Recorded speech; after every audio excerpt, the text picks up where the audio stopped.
সিজদার রাতও ভোর হয়, নেশার রাতও ভোর হয়। হ্যাঁ, আজ রাত যে যুবক আল্লাহকে সিজদা দেয় তারও ভোর হয়, যে মদের নেশায় পড়ে থাকে তারও কি হয়ে যায়, ভোর হয়। স্বার্থপর এই দুনিয়া যুবক, নওজওয়ান মনে রাখো, স্বার্থপর এই দুনিয়া কারো কথা মনে রাখে না, কারো জন্য থেমে থাকে না। আমি এই পরশুদিন দেখছি, গতকালকের আগের দিন সকাল 6:30 বাজে আমি আমার বাজারে, ময়নামতি সাবের বাজার, ওইখানে দেখছি একটা হাইয়েস্ট গাড়ি একটা ট্রাকের মুখোমুখি হইয়া, হাইয়েস্ট গাড়িটার ড্রাইভারটা জাগাত তারে বাইরে করছে টাইম না হেসরাইয়া, কিছুক্ষণের মধ্যে লোকটা মারা গেছে। আমি একটা জিনিস খেয়াল করছি, অনেকক্ষণ তাকাইয়া আমার সাথে ড্রাইভারের আমি বললাম, কি স্বার্থপর এই দুনিয়া, একটা গাড়ি কেউ তার জন্য থামলো না, কারো হাতে সময় নাই, সবাই হরন দিয়া সাইড করে এমনে হেমনে করে সব চলে যায়, কোনো ড্রাইভারও থামে না বন্ধু, যে একটা লোক তো মরে গেছে, আরে মরে গেছে, তুই মরে গেছ, আমার হাতে সময় নেই। এই জন্য স্বার্থপর এই দুনিয়া, বড় স্বার্থপর, হয় কারো জন্য থামে না, কারো কথা অপেক্ষা করে না, চলতে তোমার কথা কেউ মনে রাখবে না। তুমি যদি নষ্ট হয়ে যাও, তুমি যদি কবরে আযাব হয়, তোমার যদি জাহান্নামের আগুন তোমারে পুড়তে হয়, আল্লাহর কসম বন্ধু, তোমার পতন তুমি করে দিলা, নিজেরে নষ্ট তুমি করে দিলা, শেষ পর্যন্ত দেখবা কেউ তোমার কথা মনে রাখবে না। এই পৃথিবী ধোঁকা, ধোঁকা। চলো এই জন্য আল্লাহর দিকে ফিরে আসি। ইল্লা মান তাবা ওয়া আমানা ওয়া আমিলা সালিহান, আল্লাহ বলে যে গুনাহ ছেড়ে দিয়ে তওবা করলো, আমি আল্লাহকে বিশ্বাস করলো এবং পুনরায় আবার নেক আমল শুরু করে দিল, ফাউলাইকা ইয়াদখুলুনাল জান্নাহ, আমি আল্লাহ ওয়াদা দিলাম, আমি আল্লাহ তাদেরকে জান্নাতেই ঢুকায় দেব। ওয়ালা ইউজলামুনা শাইআ, কোনো জুলুম করা হবে না এক বিন্দু, অর্থাৎ পেছনের গুনার জন্য আমি লজ্জা দেব না, বরং তওবা করার কারণে, ফিরে আসার কারণে, নতুন করে আবার নামাজ সেজদা বন্দিগি পাক পবিত্র জীবন চলার কারণে এখন থেকে নিয়ে বাকি জিন্দেগির আমলের বরকতে জান্নাত দিয়ে দেব। এই জন্য প্রিয় সন্তান, প্রিয় কিশোর, নওজওয়ান, যুবক, চলো ইনশাআল্লাহ বদলাইবার সিদ্ধান্ত নেই। সবাই এই পরিমাণ শাহওয়াত, এই পরিমাণ অবৈধ কামনা বাসনা, নারী ছবি, অশ্লীলতা, বেহায়াপনাতে মাতাল হয়ে গেছে বন্ধু চারিদিকে, সমাজের চারিদিকে। হজ্জের সফরে ছিলাম, যে কয়দিন যাই খোঁজ খবর নিছি, দেশের খবর একটাই, হত্যা, খুন, ধর্ষণ, নারী নির্যাতন। আর সবচেয়ে আশ্চর্যের কথা হলো, আমি মনে হয় আমার এই ছোট্ট হায়াতে গত 30 বছরে আমি যেই কথাটা এতবার শুনি নাই, গত 2 মাসে বারবারই শুনি চারিদিকে পরকিয়া। এটা এই পরিমাণ সমাজে বেড়ে গেছে, অসভ্যতা, যে স্বামী থাকতো নারী অন্য পুরুষের প্রতি আসক্ত, স্ত্রী থাকতো ওই জানোয়ার অন্য নারীতে আসক্ত, এটা খুব বেশি পরিমাণ বেড়ে যাচ্ছে, যার কারণে আপনজনকে হত্যা করতে পর্যন্ত লজ্জিত হচ্ছে না। এর চাইতে বড় আশ্চর্য, আশ্চর্য বাংলাদেশে এর চাইতে বড়, এর চাইতে দুর্ধর্ষ হত্যার ঘটনাও 2 দিনে কি হয়ে যায় খবর বোঝা যায়, কিন্তু এখানে কেন বোঝা যাচ্ছে না? বোঝা যাচ্ছে এটা স্পষ্ট, আপনজনের এটা ধামাচাপা দেওয়ার জন্য সব রকমের প্রসেসিং করা হচ্ছে, সব প্রসেসিং করা হচ্ছে। অসহায় ইমাম মুয়াজ্জিনকে বেইজ্জতি কেউ করতে পারে নাই, কোন আলেমে দ্বীন ইনশাআল্লাহ বেইজ্জতি হবেও না ইনশাআল্লাহ। মনে রাখে, মনে রাখে, গতকালকে রাত্রেও আমাদের কুমিল্লায় গত 3 মাস আগে একজন আলেমে দ্বীনকে একজন প্রিন্সিপাল বেইজ্জতি করছিল, অপমান করে সামান্য অজুহাতে মসজিদ থেকে বিদায় করে দিছিল। ওই কলেজের ছেলেরা গতকালকে রাত্রে ওই মসজিদের ভিতরে ঢুকাইয়া 9 ঘন্টা আটকাইয়া তারে, তার হাতে ছাত্রদের উপস্থিতিতে তারে পদত্যাগ পত্র দিয়া ঘাট ধরে কলেজ থেকে বের করে দিছে। আল্লাহ তাআলা বেইজ্জতি করে দেখায় দিছে। ছাত্ররা বলছে, স্যার সই দেন, আপনারে 50 টাকা দিব। মানে 50 টাকা, 100 টাকার লোভ সামলাইতে পারেন নাই, নেন। পদত্যাগপত্র সই দেন। এই জন্য দোস্ত, নারীর আসক্তি, জিনা, ব্যভিচার, পরকীয়া, অসভ্যতা, যুবক ভাই তোমরা বাঁচতে হবে। নওজওয়ান, আল্লাহ যদি হায়াত দেয় তোমরে, আগামী সময়টা তোমরা তো পৃথিবীতে থাকতে হবে। এই সমাজ, এই দেশ তো আলাদা করতে পারতা না, তুমি তো এই জমিন ছেড়ে দিতে পারতা না বন্ধু। সম্পদ যদি হয়, তোমরা সব ছেলে তো একসাথে চাঁদের দেশে যাইতে পারতা না, আরেকখানে যাইতে পারতা না। এই সমাজ নিয়ে বাঁচতে হবে, এই দেশ, এই মাটি, এই এলাকা নিয়ে তো তোমাদেরকে বাঁচতে হবে ভাইয়া। তাহলে এই সমাজ যদি তোমরা এভাবে নষ্ট করে দাও, তোমরা যদি সবাই বেনামাজি হয়ে যাও, নারী, ছবি, মোবাইলের অস্থির দৃশ্য ছাড়া যদি তোমাদের রাত না কাটে, দিন না কাটে, আগামী 20 বছর তোমরা সমাজ, তোমার অঞ্চল, তোমার ঘর পরিবার নিরাপদ থাকবে কেমনে? বাঁচবা কেমনে? চলবা কেমনে? চলবা কেমনে বলো ভাইয়া? 9 বছরের বাচ্চা মেয়ে যদি নিরাপত্তা না পায়, আমার সমাজ কি পরিমাণ অশান্ত হয়ে গেছে। হ্যাঁ, কেমনে বাঁচবা ভাই? তোমারও তো বোন আছে, তোমারও তো ছোট্ট বোন আছে, তোমারও তো ছোট বোন আছে, তোমার বোনেরও তো নিরাপত্তা দরকার।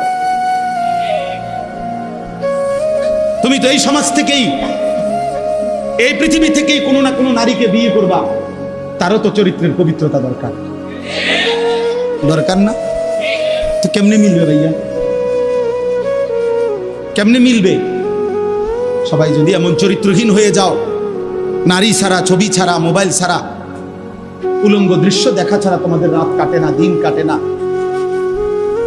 আমার সন্তানরা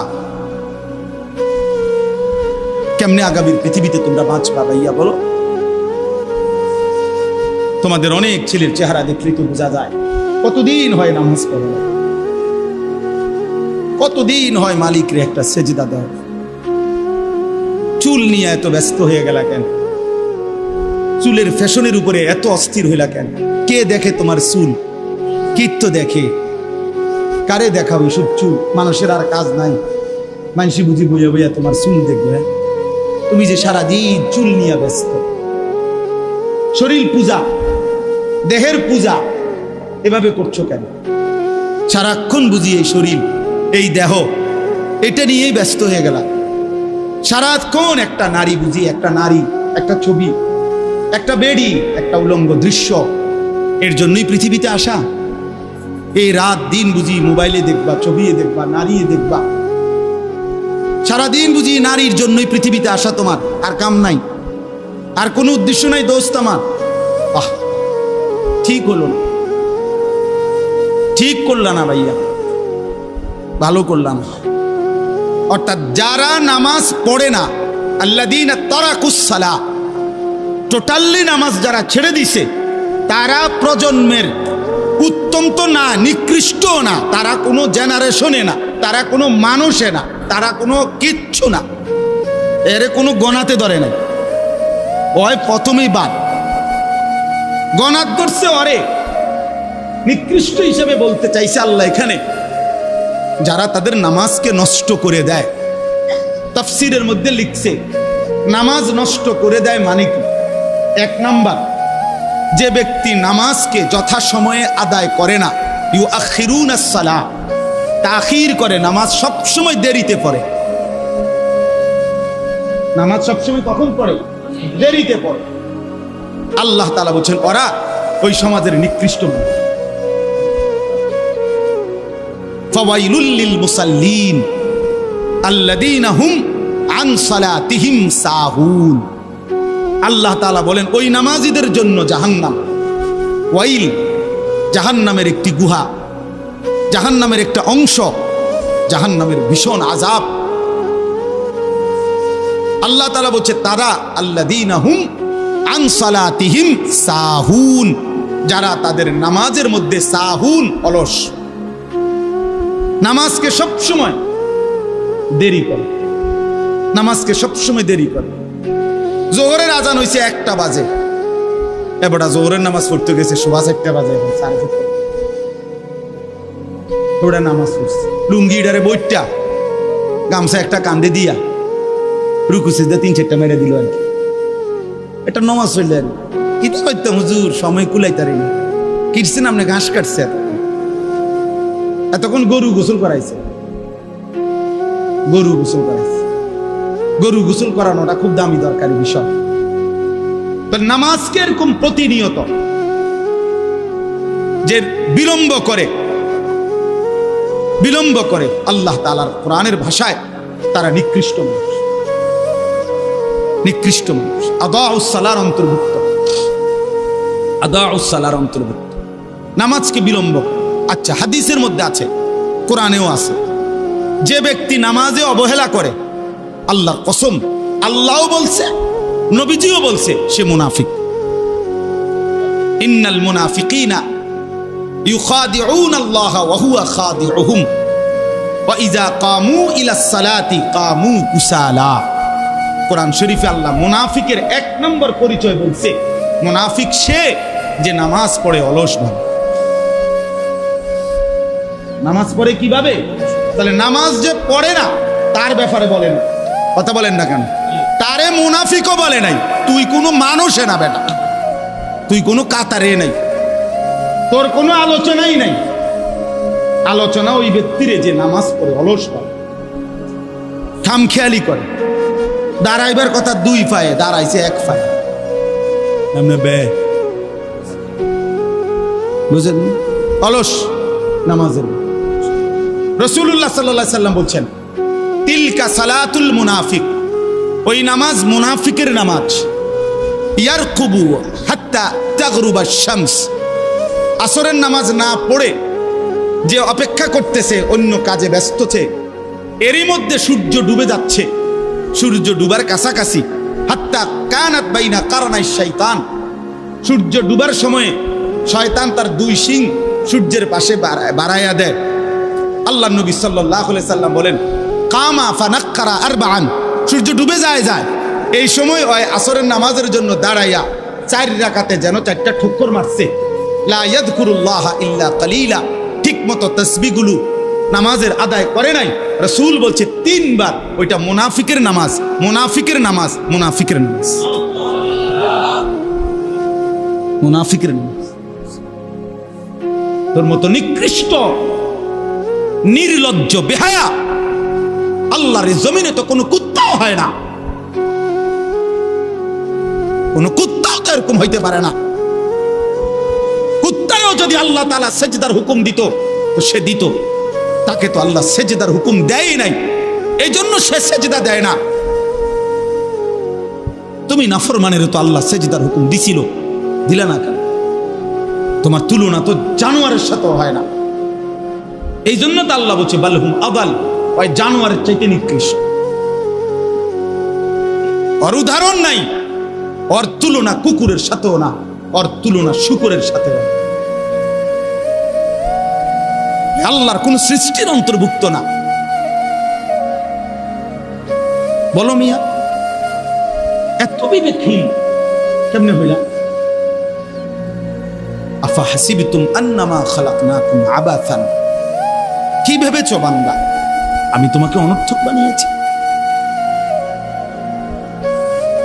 তোমাকে আমি একদিন, আমি আল্লাহ 1 সেকেন্ডে চাইলে পারি, কুন ফায়াকুন, আমি হও বললেই হয়ে যায়। সেই আমি 9 মাস কেন লাগাইলাম?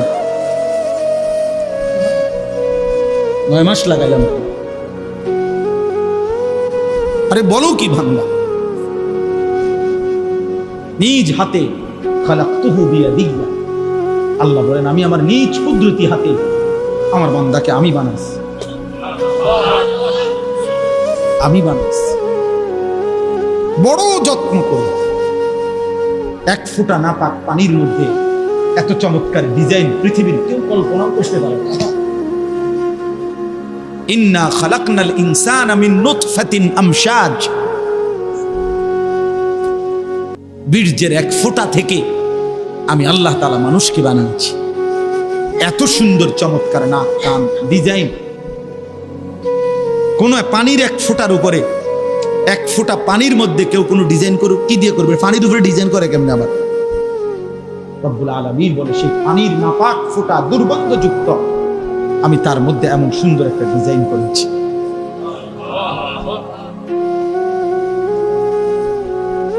কেমনে ভুলে গেলাম?